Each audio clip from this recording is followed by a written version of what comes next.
В эфире программа «Актуальное интервью». Каждое третье воскресенье февраля в стране отмечается День молодого избирателя. Все знаменательные дни или даты, отмечаемые в стране, призваны напомнить гражданам о каких-либо событиях, профессиях, правах или обязанностях. О Дне молодого избирателя мы поговорим сегодня с заместителем председателя Центра избиркома Республики Александром Власовым. Здравствуйте. Здравствуйте. Ну и первый вопрос: а для чего вообще проводится этот день, День молодого избирателя? Ну, это сложившееся традиционное мероприятие в Российской Федерации. Действительно, в 2007 году было провозглашено и определено, что третье воскресенье февраля будет Днем молодого избирателя. Сегодня эти права расширены у субъектов, и поэтому мы определили, что таким днем будет 15 февраля. И вот сегодня мы проводим большое количество мероприятий, связанных с молодыми избирателями. Но для чего это нужно? Это нужно для того, чтобы наши молодые люди знали о том, что как важны выборы, потому что это будущее нашей России, нашей республики. Ну а будущее определяет молодые люди. Конечно, от того, насколько хорошо они будут знать наши законы и как они серьезно будут подходить именно к выборным процессам, будет зависеть и итог тех людей, которые будут выбраны на те или иные должности в Российской Федерации и в Республике Саха-Якутия. А кого можно считать молодым избирателем? Кому подходит это? Социальные процессы, которые происходят в нашем обществе, они все время меняют категорию молодежи, о которой мы говорим. Сегодня к молодым людям относятся молодые люди от 14 до 35 лет. Ну вот здесь две категории. Те, кому от 18 до 35 лет, они уже имеют право голосовать, и они составляют значительную часть нашего общества. Ну а те молодые люди, которые от 14 до 18 лет, я думаю, что очень важно, чтобы мы проводили с ними соответствующую работу о подготовке и знании законов, которые связаны с выборными процессами. Но я хочу еще сказать о том, что есть особая категория, это 18-летние. 18-летние, они в основном именно голосуют впервые, и это тоже очень важно, чтобы эти молодые люди пришли, проголосовали за достойных. Ну и, конечно, мы должны отметить то, что это голосование для них первое. Скажите, а сколько всего у нас в республике избирателей и сколько среди них именно 18-летних, кто будет избирать впервые? Ну, в нашей республике постоянно наблюдается динамика роста численности избирателей. Вот на 1 января у нас почти что 638 тысяч избирателей. Нужно отметить, что значительное количество этих избирателей у нас находится и проживает в городе Якутске вместе с Жатаем. Это почти что 200 тысяч человек. Более 50 тысяч это, Мирнинский и Нерюнгринский район. Но есть у нас еще и районы, которые меньше 2000, это, вот, допустим, Эвена-Бытантайский район, Алайховский район, где меньше 2000 избирателей. Молодых избирателей на сегодняшний день до 35 лет это практически 40%. Если брать категорию до 30 лет, это каждый третий наш избиратель. Но вот о тех людях, которым исполнилось 18 лет, и те, которые пойдут первый раз голосовать, вот по итогам прошлых выборов 8 сентября 2018 года, в единый день голосования, у нас пришло около 10 тысяч молодых ребят, которые были включены в списки избирателей, около 10 тысяч молодых ребят, которым исполнилось только 18 лет, и они голосовали впервые. В последнее время молодежь становится более активной. Меняется ли отношение молодых людей к выборам? Какие, может быть, тенденции наблюдаются в этом плане? Ну, этот процесс, он постоянно динамичный, он постоянно меняется. И говоря об анализе, эти ситуации у нас проходят по-разному. Нужно сказать, что молодые люди у нас голосуют очень серьезно в тот период времени, когда выборы проходят в марте месяце. Вот об этом свидетельствует то, что на выборах президента Российской Федерации у нас пришло практически 70%, из них значительную часть составляли молодые люди.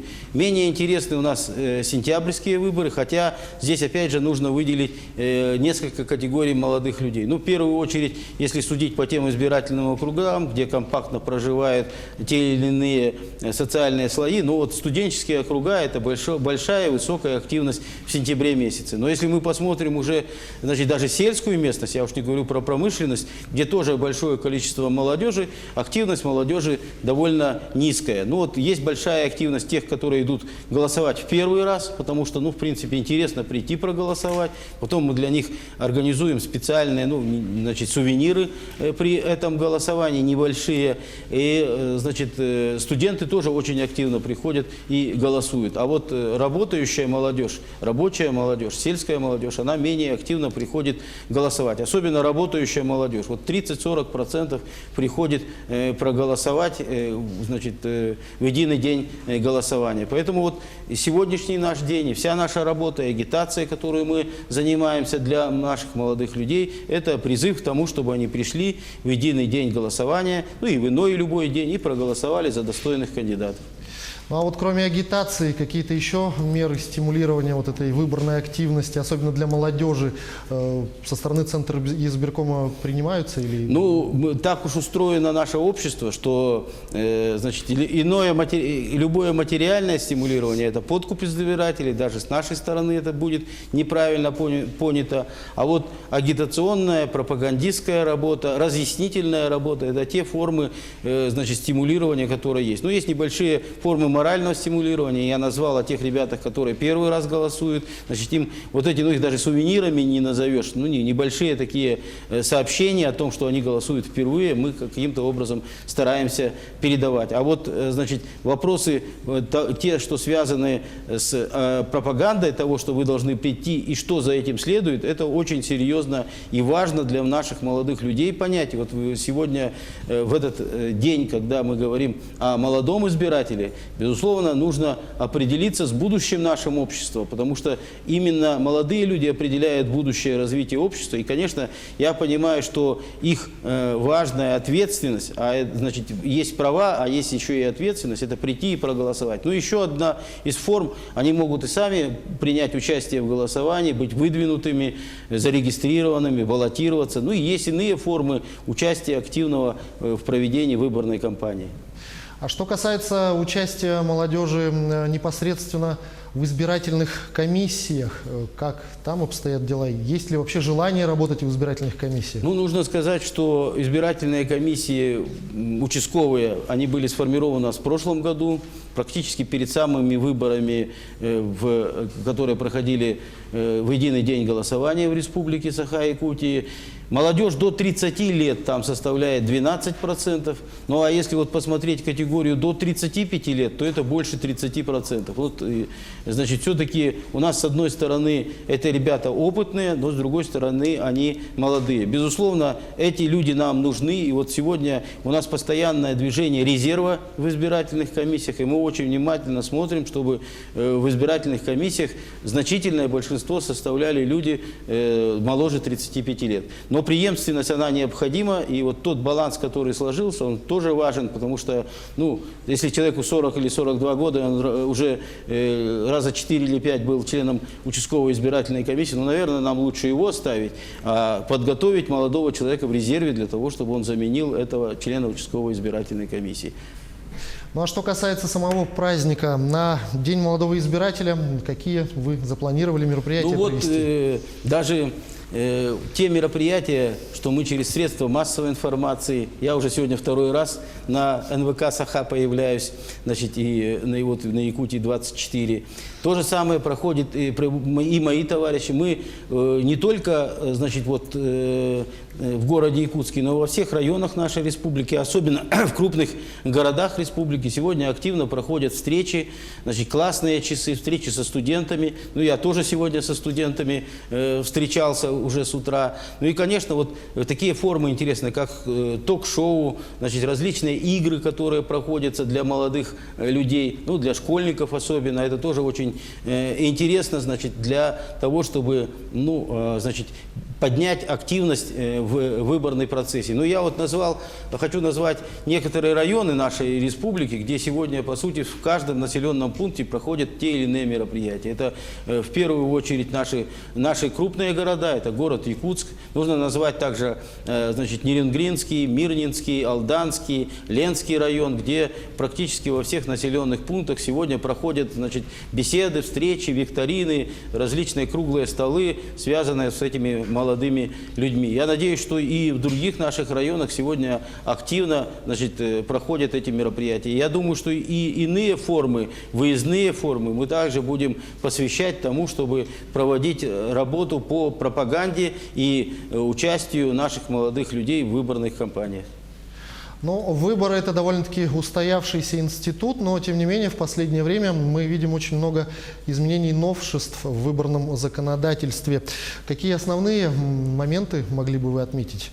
Ну вот это, наверное, очень интересно нашим молодым людям, потому что их продвинутость сегодня в различных сферах жизнедеятельности, она очень велика. И как раз одна из форм того, что мы сегодня наши молодые люди принимают участие в голосовании, это голосование по месту нахождения. Это я считаю, что такой большой сдвиг изменений законодательства, когда человек не привязан к месту своего постоянного жительства, а может, находясь в другом месте, проголосовать. Но для этого, безусловно, в период выборной кампании он должен сообщить нам о том, что он находится не по месту своей регистрации, а по месту своего проживания. Но вот здесь форма очень многообразная для того, чтобы это сообщить. Ну и одна из форм – это личный кабинет, что, в общем-то, для молодых людей очень важно и интересно, чтобы дважды не приходить на какой-то избирательный участок или в территориальную избирательную комиссию. Зайдя в личный кабинет, он набирает соответствующую информацию и передает ее, значит, по каналам связи, и мы уже, значит, находим, значит, это сообщение и определяем по его заявке место его голосования. Это вот, значит, очень широко, значит, расширило поле возможностей для наших молодых людей принимать участие, значит, в этом голосовании. Одна из форм – это очень тоже интересное изменение законодательства, это формирование общественных наблюдателей. Ну вот на выборах президента Российской Федерации у нас было сформировано практически менее чем 1500 общественных наблюдателей. И как раз общественными наблюдателями были молодые люди. Вот мы проводили круглые столы, встречи с этими общественными наблюдателями, смотря на лица этих людей, мы видели, что это молодые люди, которые принимают активное участие. Вот на выборах уже в сентябре месяце, когда мы избирали главу республики и избирали, значит,